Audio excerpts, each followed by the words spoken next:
Hi, everyone, and thank you for joining us today for our Little Italy of Los Angeles podcast.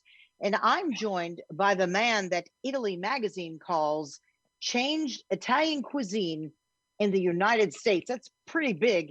Thank you so much for joining us, Piero Selvaggio. I so appreciate your being here. Delighted to be with you.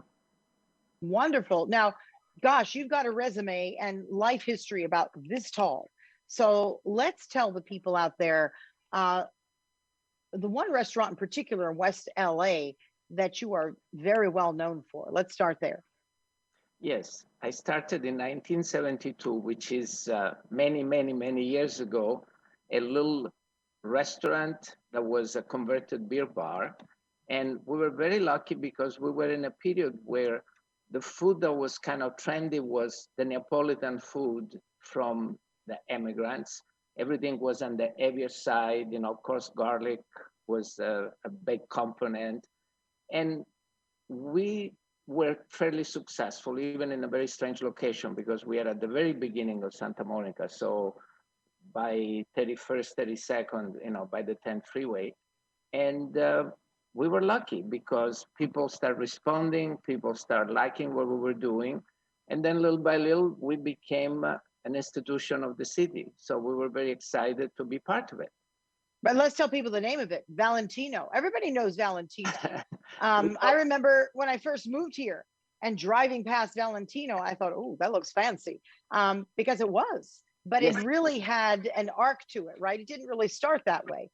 No, not at all. Not at all. It started like a mom and papa joint. Although if I am the mama in front or I'm the papa in front, then I had a partner that was the chef, and he pretty much blended with us.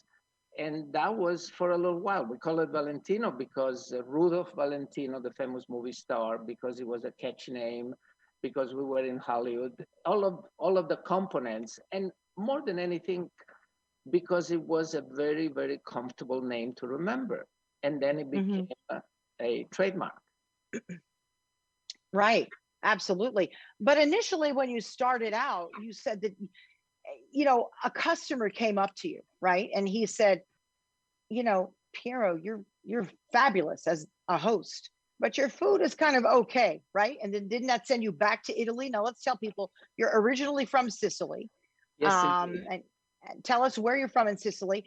And you went back to Italy because you took his suggestion to heart, right? You wanted to be the best and you took it to heart. Let's go there. Yes. Well, first of all, it wasn't that complimentary. He just told me that the food was plain terrible and that I needed to do a lot of homework, probably have a great chef, probably learn myself how to improve the cuisine or the kitchen. And all of these things gave me the crisis that was probably the turning point on understanding that I was a little immigrant from Sicily. I was born in a town called Modica, which is in the very, very deep south of Sicily. Now it's famous because of the Baroque, because of many other wonderful things. And at that time, it was just another little piece of Sicily where people emigrated. We came to Brooklyn like everybody else. And then I had an uncle that brought me to California for me to go to college. And I was supporting myself being a boss boy. Not that I knew what the word boss boy meant, but I started learning that people go to restaurants because I'd never gone to a restaurant. And people and people like to be fussed about, dine, et cetera, et cetera. And all of that was fascinating to me. So when I finished college... Oh, wait, hold on. Let's talk about where you were a busboy at Chasen's, right? I mean, come on.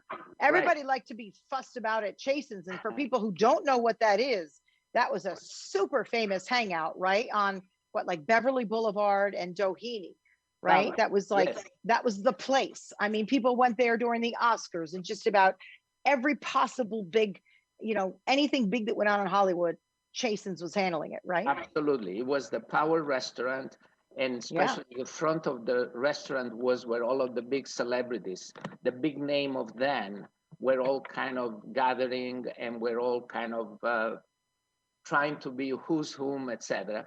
And my uncle was a manager in that restaurant. So I was very lucky because he put me in a business that was the quintessential idea of a restaurant of the rich and famous, of the powerful. But more than anything, I understood the synergy that a restaurant can give you, that it can be fun. And for me, with English, that was very, very kind of weak. Uh, Working and making money was the ultimate. I was excited every day that I went to work, was very, very nice. And so I moved on, and that was the first experience. But then, of course, I had other experiences until one day, way after college, after my Spanish degree didn't give me much satisfaction, I decided to go back and stay in the restaurant business by opening a little restaurant, which is Valentino.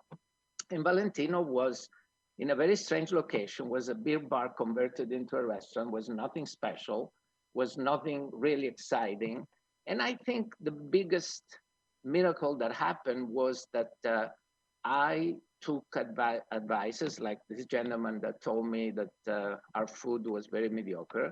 And then I learned another thing, which is Italian wines and wines in general are a wonderful thing in a restaurant. And I became very, very into that. So the two things of listening and learning and increasing the wine list made the restaurant kind of, fairly well known, but still the mediocrity was there. Therefore, going to Italy and learning that there are some incredible ingredients, that there are some incredible food in every region, that there is a history that goes with food was a turning point, because after that, we came back with the crisis. I don't like my food. I don't like my cooks.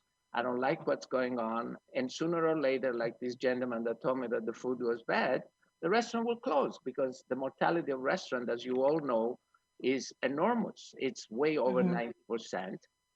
And so I was going to be another victim, and I refused to be another victim. So I made changes. I love how you learned from that, though. And I love the honesty of your customer, because clearly you were the man, you were the face of Valentino. You were the face, but when it came to their stomach, it was like, well, I don't know. It's a lot of fun to come here, but the food is like, okay. And I love that you listened, you heard him, you went to Italy to train and learn, and then you came back, right? And you really changed everything. And by the way, that also went for the wines, right? Because also another customer said to you, I can introduce you to wines, like you were initially introduced to the wines up in Napa, right? Also a customer. Yes. Well, wines at that time were the typical liquor store wine that you could find anywhere. I remember always, there was a wine called Lancers. There was a Flying Nun in a label called Blue Nun. They were all very, very strange commercial wines. And it was the beginning of a movement. It was the beginning of America learning that there are better products. So the wineries became better. The wineries start kind of becoming very serious, especially in Italy, where the new generation wanted to do things in a modern way, in a more technical way. And then on the other side, you kind of discover that those artisans that have been making cheese, that have been making olive oil, that have been making everything that is so popular now, weren't really well represented in this country. So that was probably the turning point. And of course, all of the turning point have to be finished in the kitchen. So we made sure that we had some talented chef, and a little knowledge becomes a dangerous thing. So the more I learned about Italian food, the more I wanted to have everything and the best. And that is where we suddenly became a place that was very different from the others. We brought the first white truffles, which at that time didn't exist. People knew truffles like the chocolate dipped in strawberry. We explained what truffles were. We brought burrata that everybody now raves about. We brought the first buffalo mozzarella when I had to go out of the way and it was rancid, and explain people that in Italy, yes, there are buffalo that make milk. It was an exciting time, because it was a time of discovery. It was a time of growth. And so that is where my life in the restaurant started. And before How many years at Valentino? Wasn't it 45 years before you closed it in 2018? Am I right? Yes, indeed. Wow. We lasted 46 years, and it was all based on the fact that there was the commitment to make it happen, to continue.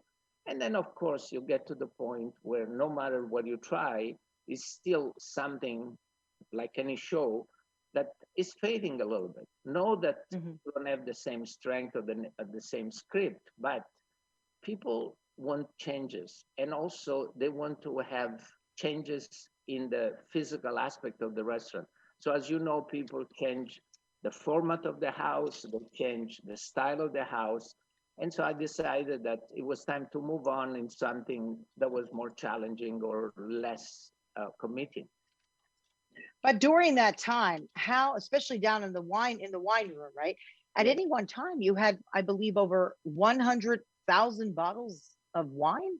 yes. That's extraordinary, Yeah, right? well, they were not Come in that on. room, but yes, the No, inventory of yeah, Valentino was over 100,000 bottles, which made us one of the largest wine selection in the country.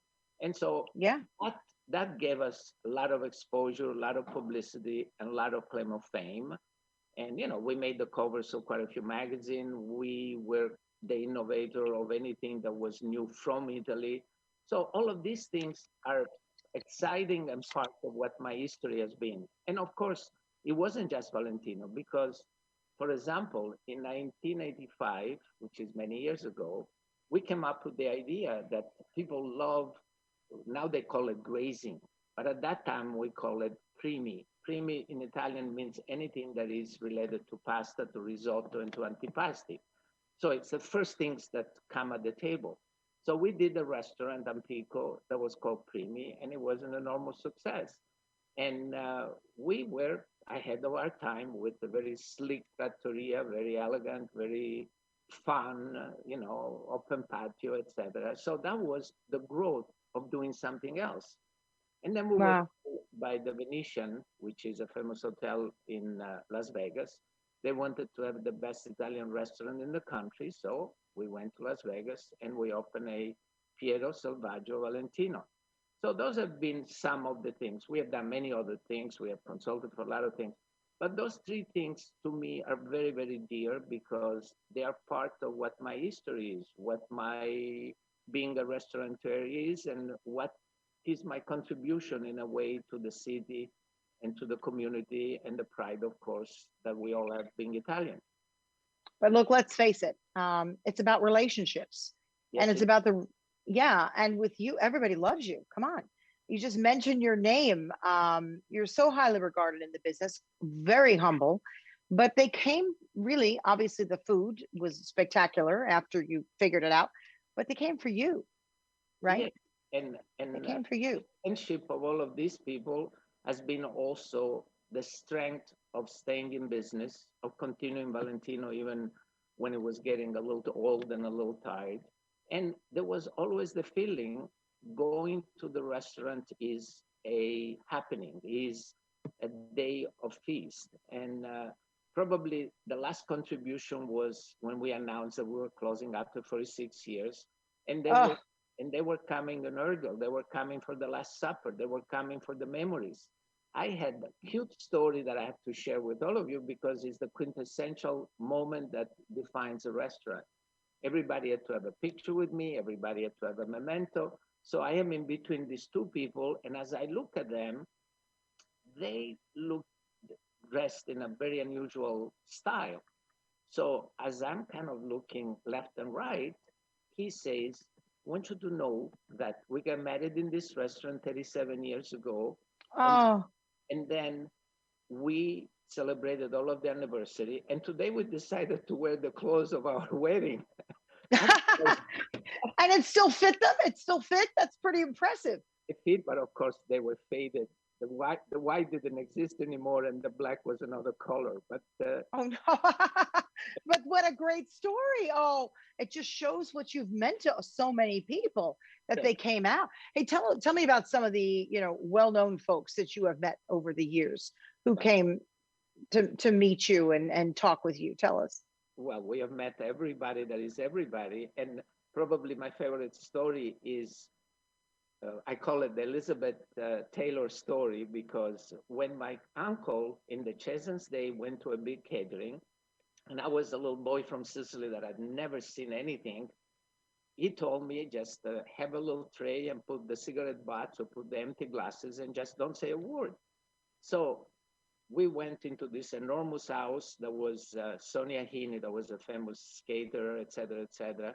And there were 150 people of Hollywood, who's who at that time, you know, names that a lot of people don't remember, but they were all very, very influential. And as I get into this big, big terrace where the party starts, in front of me is Elizabeth Taylor. And I've never even imagined that she existed, because it was too, like, bigger than life, right? It's like it's somebody that you see on the screen, not in front of you. I get that. I get that. Yes. So I was so incredibly thrilled that I stopped everything. By the way, Elizabeth Taylor was with Richard Burton. There was another famous singer called Sammy Davis Jr. with his wife. It was who's whom. There was at that time, Burt Lancaster had done a famous movie called Trapeze and also was there. So I am a kid, I would say in the candy store, but this was bigger than a candy store. So my thing was, I have somehow, as a little Sicilian kid, to touch Elizabeth Taylor. And somehow through the passing and so forth, probably I touched her arm. And to me, that was such a big thing. And then 30 years went by. And when she was at the very, very fading time of her life, the last boyfriend, let's call it boyfriend, was another famous actor named Steiger, Rod Steiger. Rod Steiger also was a big Oscar winner. He did In the Heat of the Night. He did a lot of great movies. And so they come, and Rod was a friend, and he asked me to sit with them, which of course I don't. But as we talk at one point, I felt comfortable enough to tell her the story. When I was a little kid, shy and without any English, etc. And she says, "You touched me. Where did you touch me?" And I said, "Well, I kind of just put my arm to against yours." And she says, "No, no, no, give me a kiss. I want a kiss from you." Oh, wow. So what'd you do? I did, of course. Was I stupid? No. Wow. And you never wiped that off since, right? That's pretty remarkable. Just to have a brush with people that have become the stars that they are, but at the end they were people. And that is always the beautiful thing that I remember from the Hollywood scene, where the great classic, the one that won a lot of awards, the one that were really bigger than life, were all good people, because going to a restaurant was, for them too, was a little experience and was a way to treat themselves. And, you know, through the years, I've met anybody. I mean, we've had all of the presidents come to us. We have had all of the famous celebrities, you know. We had the King of Spain. We had the Shah of Iran. We have had all of the people that were influential in the world, because even if we were in a modest location and so forth, there was a aureole almost, a little something about going to Valentino and going in the wine room and being completely private and being well taken care, especially if you were lovers of food and wine. So a lot of memories of that. And probably the feeling that I have is always, a restaurant is more than just a place you go to eat. It's a place where, as we were saying with the old people that got married there, where they want to live a little piece of their life, their memories, their celebration. Yeah. So there are all of these things which now are fading because they are connected to a person, and that person was me, of course. But it didn't work out all the time like this, because now you think more of the business part. People in the business are more kind of technical than natural. You know, things done through, let's say, open table to the computers and so forth. And I still believe that people have to say, "I'm coming to dinner. It's very special. It's my daughter, sweet 16, is my new girlfriend anniversary, or we want to celebrate a great family event." And that is where it makes a difference, because then you can provide, you can share, you can put your best dress forward. That is so special, you know, especially when you know someone, and people there feel like they all felt like they knew you, because you made everyone feel equally welcome and respected, which is lovely. And also, why don't you tell our audience the difference, if you will, between the fine dining and just dining at a restaurant, right? There's a big difference. Well, the big line that people had when they were writing about me was go to Valentino and leave it to Piero. Make him spend a special evening. And yeah, you start knowing and learning about people's taste, about the necessity, about the pocketbook too, of course. You can develop. That's important too. there certainly is. Depends upon it. It's all the difference between which wine you're going to bring out and suggest, right? There's no doubt. Exactly. So that will kind of explain that if you really want the ultimate experience, there are restaurants that can provide that. You know, I happen to have a friend named Wolfgang Pack that everybody knows, and is the godfather of my children. And he's probably the last one that gives you at Spago that kind of experience if you ask for. If you are not just looking for movie stars or to be with who's whom, but you want to have a great dining experience. And that is what I was doing. I was just explaining that you have that little research that usually is related to Michelin star, you know, in France, in Italy, and so forth, because the restaurateur at that time goes out of his way to have perfection, to have the best service, but also the best china, the best flowers, the best details. And that is what makes a restaurant above the normal, you know. Right, which makes it an extraordinary experience, different than anything, really. Now, it's fair to mention you've also written, I believe, 3 books, right? Yeah, basically all related to food. I wrote a book about pasta, the experience of pasta in Tuscany, and of course the Valentino cookbook. And then, of course, I did some form of a bio by always participating with my experiences into something. And then, of course, there are the chapters, the chapter How You Feed Your Children, which is a book, how vegetarians can enjoy a great restaurant. And of course, vegetarian and vegan and celiacs, you know, gluten-free have become also a phenomenon that you have to understand. So right, you have to address it. You have got to address that now. Yeah. And, you know, that is where you try to make a contribution again for people that cannot come to the restaurant, but can just relate to you in many different ways. And, you know, there are 2 kinds of important people in the restaurant, the chef and the front of the house. I was a mediocre cook, but I learned what I wanted, what I needed, and what it tastes good. And I did the rest by presenting it in the proper way, by sharing it in the proper way, by making it a little extra special. So that's. If you could have anyone at a dinner table with you, who would it be? And please include me, but go ahead. Well, tell me what are your favorite people? No, I asked you first. Who would you love to and they could be dead or alive, because I actually have a couple that I would love to have at a table, but who are yours? I'll tell you mine after. Well, believe it or not, I was having a great relation with a great name of the past that is Henry Kissinger. And he is a famous statesman.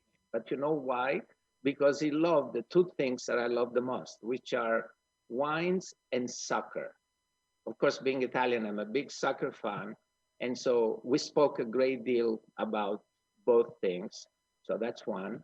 God, there are so many women and ladies that I would like to invite. Oh, I believe that. I believe that. Probably just from the top of my head, Sophia Loren, because I was very lucky to, first of all, respect the fact that she knows food and she loves food and she has been such an incredible icon for Italy. But also, I was very lucky to prepare her 80th birthday in a winery called Farniente in the Napa Valley. And it was a magical day where she was honored, and the son, there is a classical music director, did a beautiful, beautiful concert in her honor. And I always have great memories of moments like that, as you can imagine. Extraordinary. Yeah. I will include in this group another lady that is very, very important to me. But of course, we talk about way, way the past. And it was a journalist of the Los Angeles Times. Her name was Lois Duan. Your listener that are a little bit, let's say, old like me, will remember that the Los Angeles Times was a very, very powerful tool many, many years ago. And Absolutely. It was all there was to read, right? About what was going on and where to go and where to eat, sure. And on Sunday, there was a calendar, the special section, the special late times called calendar. And she wrote her column, which was called Roundabout. So at the very beginning of the restaurant, when I told my partner then, we are ready to close after 2 weeks because we were we didn't have any money, we didn't have anything. I said, can you imagine, Johnny, if Lois Duan will come and write a review? And he says, and who's Lois Duan? And I didn't even know if it was a lady or a gentleman. And then, like magical that night, two lovely, lovely people came over at dinner, came back. And a week after, when we are really ready to close, a week before Christmas in 1972, she wrote the most incredible review that we ever had that kept us in business. And she wrote, Valentino is like a bride full of joy, and this is going to be the Christmas present to my readers. And that made us. Wow. So that's something. I hope you blew that up and put it on the wall. That's extraordinary. The wall of Valentino sins. And that's extraordinary. Right. So let's think about one more person that has to be a male in this at this point. And it will be a gentleman that has done more for wine than anybody I know, and his name is Robert Mondavi. Robert Mondavi founded a fantastic winery, but he did more than that. He was always the great guy that believed that California was world-class, that California wines and food was world-class, and he was the ultimate ambassador. And we had, of course, a great legacy and a great friendship. And I've always respected the fact that he's invested an enormous amount of money on what is called the American Institute of Wine and Food, which is a way to kind of codify anything that is American. And, names of the past, but of course we are talking about an ideal group of people. And, of course you can put Mama, but Mama will be a little harder place in that. Maybe, or she would just sit back and enjoy watching her son, right? That for sure. So in that way, she would absolutely be in her place, because she would just sit back and love to watch what's become of her son, right? Always. Absolutely, yes. And yeah, of course, yeah. Everybody, Mama gives you the first inspiration about food, about cooking, about the love on cooking, not of cooking, on cooking things. Yeah.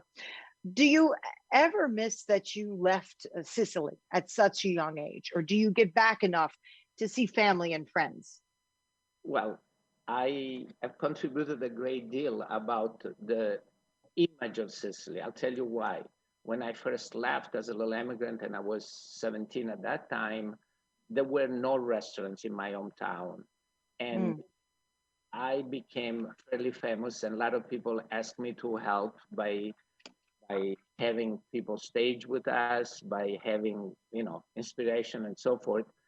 And so we kind of help in Sicily with, first of all, the stimuli to young people that being in the restaurant business and cooking is a form of art beside being slaving and beside the hours and everything else. And then the technical part. So now there are lots of schools that have that as a subject. We have had an enormous amount of young chefs, and I think I've helped a great deal with the image of Sicily. For example, again, I was telling you, my hometown and in my province, there were no restaurants, and now there are several 2 Michelin stars. There are several famous people, and the greatest thing is that hospitality has become a big thing because there were the stories there was the monuments, there were the beauty, but there were no hotels or restaurants for people to go. And now Right. Sicily is becoming the place to go, like used to be Tuscany, because it's different, because it has great things to offer. So that was my little contribution. But yes, Well, I went to sorry. Sicily a lot. I learned a lot about Sicily. I learned a lot about the history and the food of Sicily. So I feel that I've had a form of fulfillment that way too. I mean, you're called one of Italy's most important ambassadors to the United States. That says a lot, honestly. That's pretty incredible. And look at you, you're so humble. I feel like I'm talking, to a family member, but you're quite extraordinarily accomplished, and because I think of your humility is really what's a big part of your success. There's no doubt. Well, it's very exciting now to share all of this to people that you want to inspire, young people that always would like to have a form of a subject. And I like to be that subject because especially the poor people, the struggling young people, that, everything is done. I mean, if there is something called the American dream, this is what is the American dream. You work hard, you work differently, you try to be good at where you are, and something may happen. Imagine, Mm-hmm. Sicily, I would have never even imagined that there was a restaurant, that I could be part of a restaurant, that I could be anything. And that is where all of us that came in this country for whatever reason and so forth have tried to get ahead. And this has been a fantastic opportunity. Absolutely. And now you are a managing partner, right? At a very well-known restaurant now in downtown LA. Could you tell us about that? Yes, I decided that it was still early for me to retire. I Right. I would have been very, very upset, which happened during COVID, that I couldn't do much except reading and writing, etc. So I wanted to be in the restaurant business again, but no, of course, as a owner anymore, with all of the headaches, with all of the pressure, etc. So a very, very dear friend of mine that has been at it as long as I have been, almost. His name is Celestino Drago. He's more famous for a restaurant called Il Pastaio than for Drago Centro, but his fine dining is Drago Centro, which is downtown between two big towers in what used to be the Arco building and now is, a bank tower turned restaurants. And he opened Drago Centro about 10 years ago. And of course, he has had all of the ups and downs of being downtown, which is, a challenging market. He has had the up and down of having to manage several restaurants, etc. So he kind of say, I would love very much if you give me a hand. And I've given him both hands and more than both hands. And so I enjoy what I'm doing again. And one of the things is, I call a restaurant like Drago Centro a restaurant that has good bones, but could become even prettier and better. And that is where we will work at it. Beautiful. And you're open now again, right? Because We have oh my been, gosh. yeah, Yeah. been open since February, when the governor finally allowed us to open. Has been, of course, the struggle of people that still are afraid to go out.